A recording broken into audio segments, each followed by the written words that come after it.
اعوذ باللہ من الشیطان الرجیم بسم اللہ الرحمن الرحیم انہ خیر ناصر و معین۔ مفہوم غایت کے بارے میں ہماری گفتگو چل رہی تھی اور ہم نے یہ بیان کیا کہ ہماری دو مقاموں پہ گفتگو ہوگی۔ مفہوم غایت میں دو جہتوں میں گفتگو ہوگی۔ جو پہلی جہت تھی اس میں ہم نے یہ بیان کیا کہ آیا غایت مغیّہ میں داخل ہے یا داخل نہیں ہے۔ سب سے پہلے تو آغا نے یہ بیان کیا کہ غایت کسے کہتے ہیں، مغیّہ کسے کہتے ہیں، ادات غایت کسے کہتے ہیں۔ ان چیزوں کو آغا مظفر نے بیان کیا اور اس کے بعد اقوال اس مسئلے میں بیان کیے کہ غایت مغیّہ میں داخل ہے یا نہیں ہے۔ تو اس میں مختلف تفصیلات اور اقوال بیان کیے۔ کچھ افراد نے کہا کہ مطلقاً داخل ہے غایت، کچھ افراد نے کہا مطلقاً داخل نہیں ہے، اور کچھ تفصیل کے قائل ہوئے کہ اگر جن سے مغیّہ سے ہے تو داخل ہے، اگر نہیں ہے تو داخل نہیں ہے، اور کچھ افراد نے کہا کہ اگر حتیٰ کے بعد ہے تو داخل ہے، الا کے بعد ہے تو غایت مغیّہ میں داخل نہیں ہے۔ بہرحال یہ تفصیلات کل ہم نے بیان کی، اور اس درس کے لیے ہمارا اس سے پہلے والا درس سنا جائے۔ آج مقام ثانی کے بارے میں ہم گفتگو کریں گے کہ آیا جملہ غائی یعنی وہ جملہ جو مشتمل ہے غایت پر، مغیّہ پر اور ادات غایت پر، ان کی ایک ایک کی وضاحت ہم نے درس سابق میں احسن طریقے سے کی ہے اور اس کو بیان کیا ہے کہ جملہ غائی کا مفہوم ہے یا نہیں ہے، کہ آیا یہ دلالت کرتا ہے کہ سنخ حکم ختم ہو جائے ما بعد غایت اور خود غایت سے، آیا مفہوم اس حساب سے ہے یا نہیں ہے۔ دوسرے الفاظ میں کہ غائی جملے کا جو غائی جملہ ہے اس کا مفہوم ہے یا نہیں ہے۔ منطوق کے بارے میں ہم گفتگو کر آئے، اب ہم مفہوم کے بارے میں گفتگو کر رہے ہیں۔ آغا صاحب کہہ رہے ہیں کہ یہاں پر دوبارہ ہم دو طریقوں سے بحث کریں گے۔ ایک یہ کہ خود غایت کی آپ بات کر رہے ہیں، خود غایت، اور ایک بحث ہے ما بعد غایت۔ ایک خود غایت ہے جو الا اور حتیٰ کے بعد جو الفاظ وارد ہوتے ہیں ان کو خود غایت کہا جاتا ہے، اور وہ جو ما بعد غایت ہے یعنی ان الفاظ کے بعد بھی جو چیز ہے، اس طریقے سے ہم بحث کریں گے۔ کہہ رہے ہیں کہ جو چیز ما بعد غایت ہے وہ قدر متیقن ہے، لیکن جو خود غایت ہے اگر غایت مغیّہ میں داخل ہو تو یہ اصل میں بحث ہی نہیں ہے۔ اگر داخل مغیّہ میں نہ ہو اس وقت یہ غایت محل بحث ہے۔ اب محل نزاع کو واضح کر رہے ہیں کہ اگر غایت کو مغیّہ میں داخل کریں تو اس وقت بحث ہی نہیں ہے، معاملہ ختم ہے، کیونکہ آپ مان رہے ہیں کہ غایت مغیّہ میں داخل ہے۔ اچھا، بحث کب ہے؟ کہہ رہے ہیں بحث تب ہے جب داخل نہ مانے آپ مغیّہ میں غایت کو۔ اچھا، آغا صاحب کہہ رہے ہیں کہ اس حساب سے ہم تھوڑی تفصیل کے قائل ہوں گے کہ اگر کوئی قرینہ خاص موجود ہے جو دلالت کر رہا ہے اس بات پر کہ غایت کا مفہوم نہیں ہے، تو ہمارے پاس قرینہ موجود ہے۔ اگر قرینہ موجود ہے، خاص قرائن ہمارے پاس موجود ہیں کہ یہ غایت کا مفہوم ہے، اس حساب سے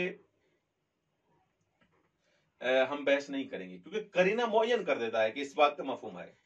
ہماری بحث وہاں ہوگی، محل نزاع کو سمجھیے گا، ہماری بحث وہاں ہے جہاں کوئی بھی قرینہ خاص موجود نہ ہو مفہوم کے لیے۔ اگر مفہوم کے لیے قرینہ موجود ہے تو وہاں بحث ہم کیوں کریں گے؟ لو خلی وتبعہ، قرائن سے ہٹ کر غایت میں بھی داخل نہیں، غایت مغیّہ میں داخل نہیں ہے۔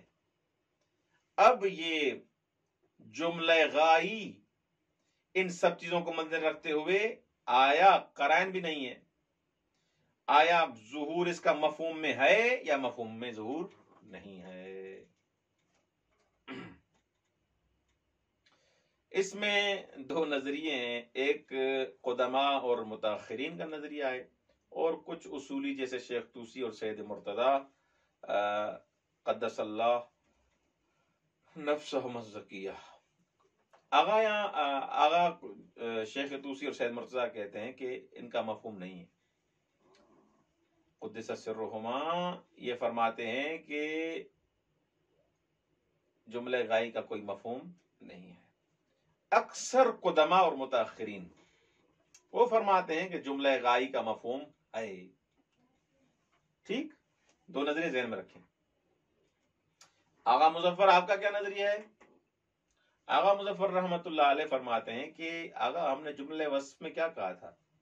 مفہوم وصف میں آغا ایک بات کر کے آئے تھے، جن کو یاد ہے 2 دن پہلے ہم پڑھیں، کہ آغا کہتے ہیں کہ ملاک جو وہاں پر تھا، معیار جو وہاں جملہ مفہوم وصف میں تھا، یہاں پر بھی معیار اور ملاک یہی ہے۔ معیار کیا تھا؟ وہاں ہم نے کہا تھا کہ آیا غایت قید ہے خود حکم شرعی کے لیے، یا قید موضوع کے لیے ہے، یا متعلق موضوع کے لیے؟ کس کے لیے قید ہے؟ غایت اگر قید ہو خود حکم کے لیے، جملہ غائی کا مفہوم ہے۔ اگر غایت قید ہے موضوع یا متعلق موضوع کے لیے تو جملہ غایت کا مفہوم نہیں ہے، جملہ غائی کا مفہوم نہیں ہے۔ یہی بات ہم مفہوم وصف میں کر کے آئے تھے کہ اگر وہ وصف قید ہے کس کے لیے؟ موضوع کے لیے یا متعلق موضوع کے لیے، تو وہاں پر کوئی بھی مفہوم نہیں تھا، مفہوم کے قائل نہیں تھے۔ اگر قید حکم کے لیے تھی تو اس وقت جملہ غائی کا مفہوم تھا۔ آغا مظفر فرماتے ہیں کہ بعض جملوں میں ہمیں یقین ہے کہ غایت قرائن ہمارے پاس موجود ہے کہ غایت قید الموضوع ہے، موضوع کے لیے قید ہے۔ جیسے قرآن کریم کی یہ آیت آپ پڑھ لیں، اذا قمتم الى الصلاة فاغسلوا وجوہکم وایدیکم الى المرافق، تو یہاں پر الى المرافق، الى المرافق یہ قید ہے کس کے لیے؟ ایدی کے لیے۔ خوب، کیونکہ ایدی مجمل ہے، ہاتھ مجمل ہے کہ کہاں تک دھوئیں، اور ہمیں نہیں پتا، تو اس حساب سے الی المرافق اس ایدی کو بیان کر رہا ہے کہ مثلا کہاں تک دھونا چاہیے ہاتھوں کو۔ تو اس حساب سے یہ قید ہے کس کے لیے؟ الی المرافق کے لیے۔ خوب، یہ قید الموضوع ہے، موضوع ہے الی المرافق، اور ایدی موضوع ہے، اور الی المرافق قید ہے ایدی کے لیے۔ بعض جگہوں پہ ہمارے پاس قرینہ موجود ہے، شواہد موجود ہیں، قرینہ موجود ہے کہ غایت قید ہے متعلق حکم یا محمول کے لیے، جیسے ثم اتم الصیام الی اللیل، ثم اتم الصیام الی اللیل، کہ یہاں الی اللیل قید ہے کس کے لیے؟ قید ہے کس کے لیے؟ صیام کے لیے۔ خوب، صیام روزہ رکھنا مکلف کا کام ہے، تو اس حساب سے ایک یہ قید ہے کس کے لیے؟ الی اللیل کے لیے۔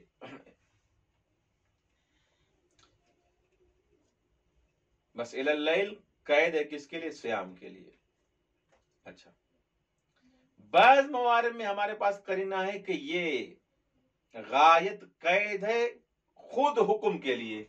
3 چیزیں ہو گئیں، غایت یا قید ہے موضوع کے لیے، غایت یا قید ہے کس کے لیے؟ متعلق حکم یا محمول کے لیے، غایت قید ہے خود حکم کے لیے، جیسے کل شیء حلال حتی تعرف انہ حرام۔ یہاں معرفت الحرام یہ غایت حلیت ہے، یعنی ہر چیز کا حلال ہونا تب تک باقی ہے کہ ہمیں جب تک اس کے حرام ہونے کا علم نہ ہو۔ جیسے ہی آپ کو حرام ہونے کا علم ہو جائے کہ یہ چیز حرام ہے، تو اس وقت حلال چیز نہیں رہے گی، وہ ختم۔ جیسے یحرم شرب الخمر الی ان یستر الیہ۔ اب بحث ہماری کہاں پر ہے؟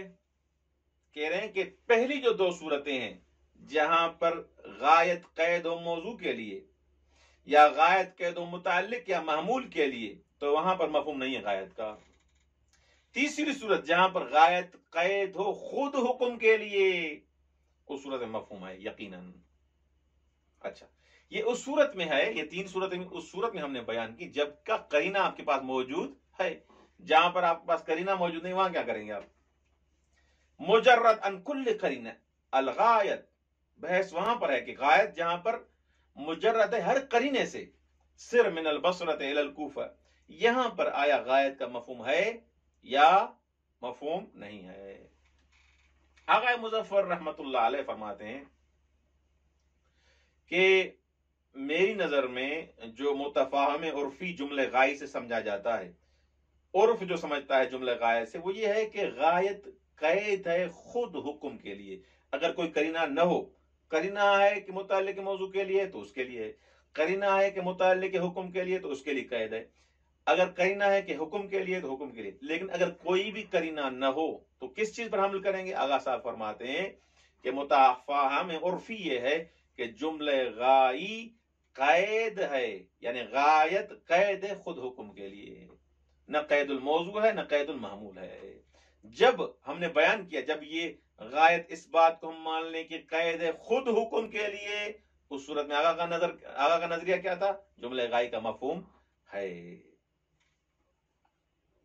خوب، یہ واضح عبارت دیکھیں، الجہت الثانیہ فی مفہوم الغایہ وہی موضوع البحث ہونا فإنہ قد اختلفوا فی ان التقیید بالغایت مع قطع النظر عن القرائن الخاصہ۔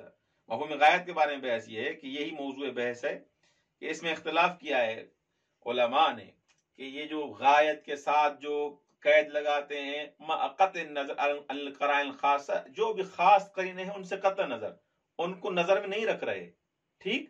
حل يدل على انتفاع سلخ الحکم اما وراء الغایہ، آیا دلالت کرتا ہے کہ منتفی ہو جائے گا حکم کی سنخیت جن سے حکم، اما وراء الغایہ ومن الغایہ، وراء ما بعد غایت اور خود غایت سے، ومن الغایت نفس ایضا، غایت سے بھی حکم ختم ہو جائے اور ما وراء ما بعد الغایت سے بھی حکم ختم ہو جائے، اذا لم تکن داخلۃ فی المغیہ اولا۔ اچھا، یہ تب ہے، اچھا محل بحث بھی وارد کر رہے ہیں، دو چیزیں یہاں آغا نے عبارت میں بیان کر دی۔ سب سے پہلے قطع نظر قرائن خاصہ شرط ہے، قرینہ جس بات کا ہے اس پہ عمل کریں گے، ٹھیک؟ قرینہ کوئی بھی نہ ہو اس وقت ہماری بحث ہے۔ دوسرا اذا لم تکن داخلۃ فی المغیہ، دوسرا اس صورت میں ہماری بحث ہے جب یہ غایت مغیہ میں داخل نہ ہو، اگر مغیہ میں داخل ہے تو فصل بحث ہی نہیں ہے، اس وقت ہماری بحث ہے جب غایت مغیہ میں داخل نہیں ہے، اس وقت آیا مفہوم ہے غایت کا یا مفہوم نہیں ہے، اس میں اختلاف ہے۔ فنقول ان المدرک فی دلالت الغایت المفہوم کالمدرک فی الشرط والوصف، کہہ رہے ہمارا معیار اور مدرک اس مفہوم پر دلالت کرنے کا غایت کا، کہ غایت مفہوم پر دلالت کرتی ہے یا نہیں، وہی مدرک، وہی دلیل جو شرط اور وصف میں ہمارے پاس تھی وہی یہیں پر ہے، یہاں پر ہے۔ فَإِذَا كَانَتْ قَيْدًا لِلْحُكْمِ كَانَتْ ظَاهِرَةً فِي انتفاع الْحُكْمِ فِيمَا وَرَاءَهَا، کہہ رہے ہیں کہ اگر یہ غایت قید و حکم کے لیے تو یہ ظاہر ہے حکم کے انتفاع میں، کہ حکم منتفی ہے اس غایت سے اور مابعد غایت سے۔ وَإِمَّا إِذَا كَانَتْ قَيْدًا لِلْمَوْضُوع، لیکن اگر یہ غایت قید ہے کس کے لیے؟ موضوع کے لیے، او المحمول یا محمول کے لیے، فقط فلا دلالت لها علی المفہوم، اگر موضوع کے لیے یا محمول کے لیے فقط یہ قید ہے کون؟ غایت، تو اس کی دلالت مفہوم پر نہیں ہے، بس اگر یہ قید حکم کے لیے ہے تو یہ دلالت کرے گا مفہوم پر، اگر یہ قید موضوع اور معمول کے لیے تو دلالت نہیں کرے گا مفہوم پر۔ وعلیہ فما علم من فی التقیید بالغایہ انہ راجع الی الحکم، بس جو چیز ہم تقیید میں فما علم فی التقیید بالغایہ، جو چیز سمجھی جا رہی ہے تقیید بالغایت میں، وہ کیا ہے؟ انہ راجع الی الحکم بلا فلا اشکال فی ظہور فی المفہوم، کہ اس کا رجوع کس کی طرف ہے؟ حکم کی طرف ہے۔ یعنی اگر ہمیں پتہ نہیں ہے، قرینہ ہمارے پاس موجود نہیں ہے کہ یہ غایت قید ہے موضوع کے لیے یا محمول کے لیے یا حکم کے لیے، انہ راجع الی الحکم، اس کا رجوع کس کی طرف ہے؟ حکم کی طرف ہے، فلا اشکال فی ظہوری فی المفہوم، اس حساب سے کوئی بھی اشکال نہیں ہے کہ یہ ظاہر ہے کس مفہوم میں، جیسے قول ہے کل شیء طاہر حتی تعلم انہ نجس، ہر چیز پاک ہے جب تک آپ کو علم ہو کہ یہ نجس ہے، تب تک پاک رہے گی۔ وکذالک مثال کل شیء حلال حتی تعرف انہ حرام، ہر چیز حلال ہے جب تک اس کے حرام ہونے کا آپ کو پتا چلے۔ وَإِن لَّمْ يُعْلَمْ ذَلِكَ مِنَ الْقَرَائِنِ فَلَا يَبْعُدُ الْقَوْلُ بِظُهُورِ الْغَایَةِ فِي رُجوعِ إِلَى الْحُکْم، اگر آپ کو پتا نہیں ہے، علم نہیں ہو رہا قرائن سے، تو بعید نہیں ہے، بلکہ یہی قول ہے نظر آغا مظفر کی کہ کون سا قول؟ بِظُهُورِ الْغَایَةِ، کہ غایت کا ظہور ہے، کہ رجوع کرے گی یہ قید کس کی طرف؟ حکم کی طرف۔ وَأَنَّهَا غَایَةٌ لِلنِّسْبَةِ الْوَاقِعِ قَبْلَهَا وَكَوْنُهَا غَایَةٌ لِنَفْسِ الْمَوْضُوعِ أو نفس المحمول هو الذي يحتاج إلى البيان والقرینہ، یہ ما خلی وتبو، اگر کوئی قرینہ نہیں ہے، کسی چیز پر بھی قرینہ نہیں ہے، تو اس صورت میں یہ غایت قید ہے کس کے لیے؟ آغا کی نظر سے حکم کے لیے۔ اب یہ نفس موضوع کے لیے غایت ہے یا نفس معمول کے لیے؟ هو الذي يحتاج الى البیان، اس کے لیے بیان چاہیے، اس کے لیے قرینہ چاہیے، اس کے لیے دلیل چاہیے۔ اگر کوئی دلیل نہیں ہے، اگر کوئی قرینہ نہیں ہے، تو یہ غایت دلالت کرے کس پر؟ مفہوم پر، اور یہ غایت کا رجوع کس کی طرف ہے؟ حکم کی طرف ہے، نہ موضوع نہ محمول۔ فالقول بمفہوم الغایت هو المرجح عندنا، آغا کے نزدیک غایت کا مفہوم ہے اس صورت میں خلی و تبو، جب کسی چیز کا بھی قرینہ موجود نہ ہو۔